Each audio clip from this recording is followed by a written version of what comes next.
How's it going, everybody? Chris Cards back. 1987 Topps Autograph Update Progress Report time. Number 19, I do believe. Don't quote me on that because I always get the number wrong. Kevin Bass, our first card going in of 10 cards going in. 11, technically. One's going to be a replacement. You'll see that in a few seconds here. Kevin Bass going in. $5 a card. Through the mail. Ended up on Through the Mail Monday last week, number 303. We actually got a couple cards going in today that are going to be on this Monday's Through the Mail Monday, number 304. So keep your eyes out for that. We are replacing Jim Clancy here. Jim Clancy, this came from a Facebook lot I purchased. I'm replacing this regular card with a Tiffany card. Not only is it Tiffany, it is actually a much nicer signature, thinner Sharpie. Going in. This was through the mail, and like I said, when I can, some of these cards I purchased in that Facebook lot I'm going to replace with my own through the mail cards, so you'll see that periodically on some of these videos. Of course, some of those cards I got in those lots are hard to get, which is why I purchased those lots to begin with. So there you guys go. Jim Clancy looking much better now, and of course now we know exactly where he came from. Very next page, Vance Law is going in. Vance Law signs through Past Pros. Vance Law with a National League All-Star 1988 inscription on here. Cost me $13. Sometimes he'll sign outside of Past Pros. Your mileage may vary. I was not taking any chances because I wanted this inscription and I wanted this card signed, so I paid the freight, $13. I've gotten him before when he was free. In fact, I think I've gotten him on an 87 Topps card for free, but you know me, if it's inexpensive, I'm going to try to get the inscription on there. Next card going in, a beautiful Bret Saberhagen.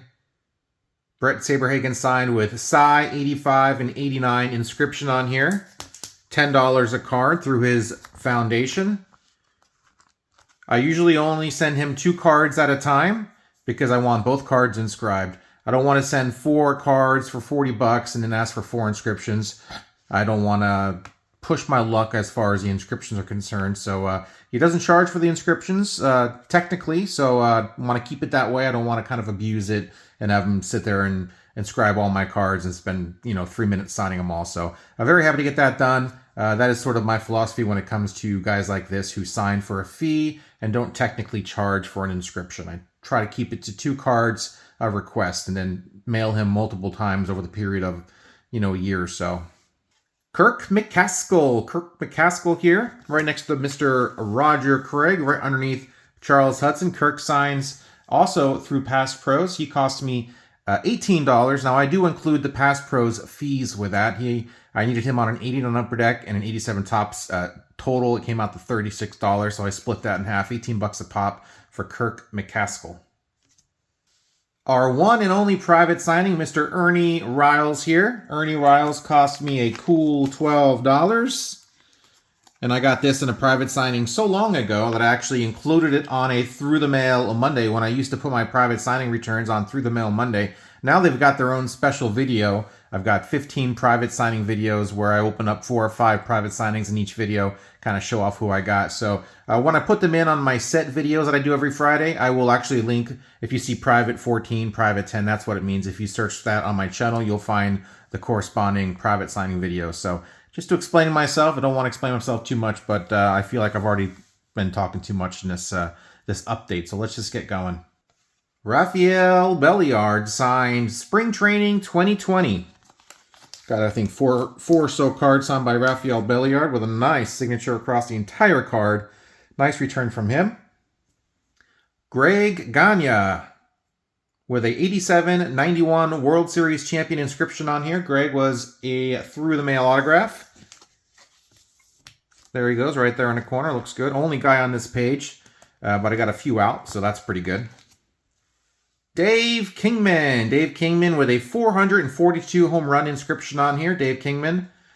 I love it when they've got a big, long career and their stats are just super tiny on the back of these 87 Topps cards.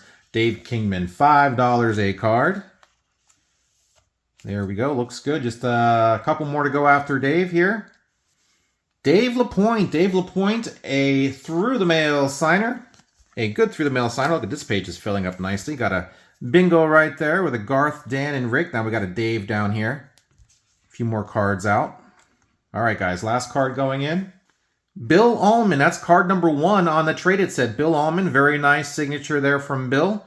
Bill was a New York Met in early 1987, so he missed the World Series, so he'll be one of the few Mets in my sets in this set without a World Series championship inscription on it from 86. If you guys don't know, of course, the traded set goes in alphabetical order, A through Z, so there's Allman, Brown, Bryant, Boos? I don't know.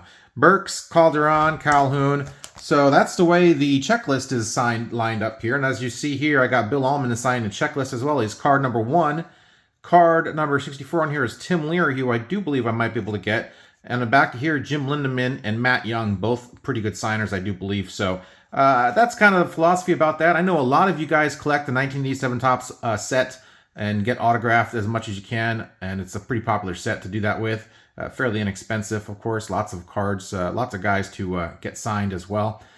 So what do you guys do with these checklist cards? So I thought I'd send this off to a few more guys. Like I said, I kind of gave you my my idea, but you know, it could change. There's a few guys on here that are super easy. The hard part, I think, is getting them to sign it to begin with. I'm glad that Bill signed it. Now, if I send it to somebody else, they'll be inclined to sign it as well, maybe under here. But I can see this with 4 or 5 signatures on it looking pretty cool, and maybe even the front and back. I'm not sure about the front and back, actually. I'll have to think about that. Anyway, that's it for this video, by the way, guys. I'm done. Just rambling about this checklist, but there's the stats. There's the pertinent stats. You guys can comment down below. Let me know what you guys kind of do with the set checklist. Maybe you guys just ignore them. I got the 792 checklist over here on the other page, and yeah, I'm gonna keep sending it off, and hopefully I'll keep getting it back, and we'll see what it looks like when it's all said and done and I put it in. So thanks, guys, for joining me. I do this every single week. Friday, I circle between, let's see, 74 Topps, 84, 87 Topps, and 89 Upper Deck. All 4 of those sets. Always exciting when I get one of those players with cards in each one of those sets, and happens more times than you think, actually. And that is it, my friends. I really appreciate it watching. I think my Netflix Tyson-Paul fight is done buffering. I'm going to go see if it started yet, because it's taking a long time. Boy, that woman's fight was brutal. And that's what I'm doing here on a Friday night. Sorry this got posted late, but busy day. And hope everyone out there has a great weekend. Thanks, guys, like I said again, for watching. Subscribe, like, comment. See ya.